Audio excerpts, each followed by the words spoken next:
Okay, so I'm in CMAC here at Ross Quearney. You've been around for quite a while. You came in what year did you start fighting, and Uh, why did you start fighting? I think in 2015, 2016 was my first fight. I started fighting I fell in love with it as soon as I came down here. Um, I played football and other sports as a younger kid or whatever, but the day I walked in here, I've never left. And I sort of knew it was my passion as well. Well, at this stage as well, I know it's my passion. When I was younger, everyone would always be mentioning footballers and how this footballer has this left kick, and I wouldn't have a clue. I just know the teams, if even. But now with fighters, I feel the same way about fighters. I know certain fighters and one little technique that they have and all. So that's how I know it's my passion. You know what I mean? Yeah, you had a few fights then, and then there was a bit of a break. Are you comfortable talking about why you took the break, and then Yeah, what reignited the fire to come back? Because you started quite a long time ago, and you came back last year, I believe, at Cage Legacy, wasn't it? yeah, So, why the break, and what reignited the flame to come back? yeah. So when I left school, I wasn't doing anything. Wasn't working. Wasn't going to college. Fighting was my dream. So we had 2 years of flat fighting. And then just sort of maybe put too much pressure on myself at too young of an age or whatever, and so sort of just fell apart with mental things and a lot of things I had to sort out with myself. So I spent a bit of time away from competition. I was always down here helping the lads prepare and helping the lads improve. And then just, especially since COVID, the last 2 years before COVID, I was ready to come back. I was feeling the fire again. But then COVID happened, of course, and then it was just an even bigger fire burning in me now to just really push on with this, as what I want to do.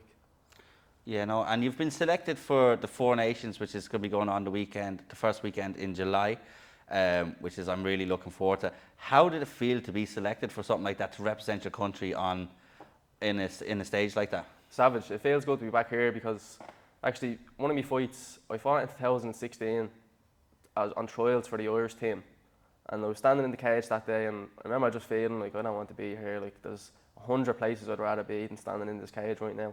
So that was sort of the start of things falling apart for me there or whatever. But here we are, 4 or 5 years later now, and I'm on the Irish team now, and I really want to be here. So I know I'm in the right place at the right time now. Yeah, obviously, two of your teammates are going over, Kikyo and Jordan Bradshaw, so it'd be good to go over with them. It'd be good to get that experience and have, obviously, you've seen at the Super Cup and all, there's quite a lot of bonding around Yeah. with the team, so that'd be a good experience for you, Yeah. which I say you're looking forward to. Do you want to push on and maybe go to IMAS? Will you compete in the Nationals next year, maybe, to get on to the IMAS, stuff like that? Of course, yeah. I'd look to compete everywhere. The IMAFs especially, that's a way higher level than what pro will be in terms of mental. You're on weight for 5 days, fighting the best in the world from every country, 5 days in a row.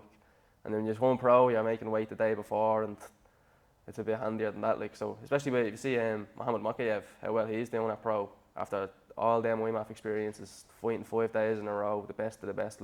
It's the experience stands to you, and you need it. There's no way around it. There's no way under it. You have to go through it to get to the other side of it. Yeah, no, then you get the experience of travelling to different places and the different scenarios you're going to be put in as a pro as well. And like you said, trying to stay on weight for 5 days, that actually proves a mental side as well. I think to be able to do that for 5 days would be quite difficult. So do you have anything booked for after it, or are you just concentrating on Four Nations and you'll start looking at fight? I have the Four Nations, and then I think I have a fight on Cage Conflict. Actually one of Jordan Bradshaw's former opponents, Rory Burke. So I'll be looking forward to that one. Hopefully now I'm healthy after Liverpool and I'll be able to take that one. I think it's 2 weeks after I'm back from Liverpool, but I'd be looking to fight as active as I possibly can if I'm not hurt. I want to get as much experience as possible now after all that time out. Yeah, and then obviously you started a long time ago. The show seems to be very frequent now, and there's a lot. How do you feel about that, coming back with that fire? You've got a lot of places to potentially fight. How does that make you feel as a fighter, and how much has it improved since you started fighting? Oh, so much. The level it's come up is so much. When we first started, like we were talking about earlier, there was 4-man tournaments of 16-year-olds mixed in with men, and it was crazy.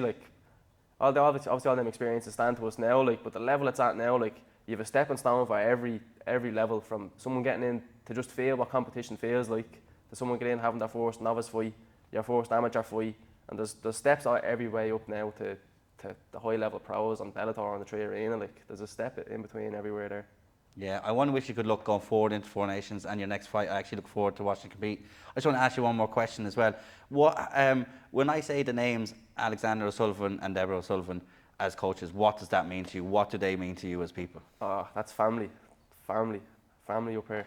I'm here 8 or 9 years, I think, and like I want to be loyal to them too till the day I die. Like they've given us everything. They've given us every tool that we need to succeed and become better people and make it out of this place in Blanchardstown. Like, you know what I mean? There's not much going on here.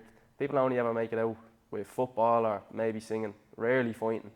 But they've given us the tools to make a living, the serious living, fighting, like, and I'll always be thankful to the two of them for it. And they do so much for us. They're like everyone up here is man and dad. Like, they look after everything, match fights, look after the gym, look after weight cuts. They're everything in one, like.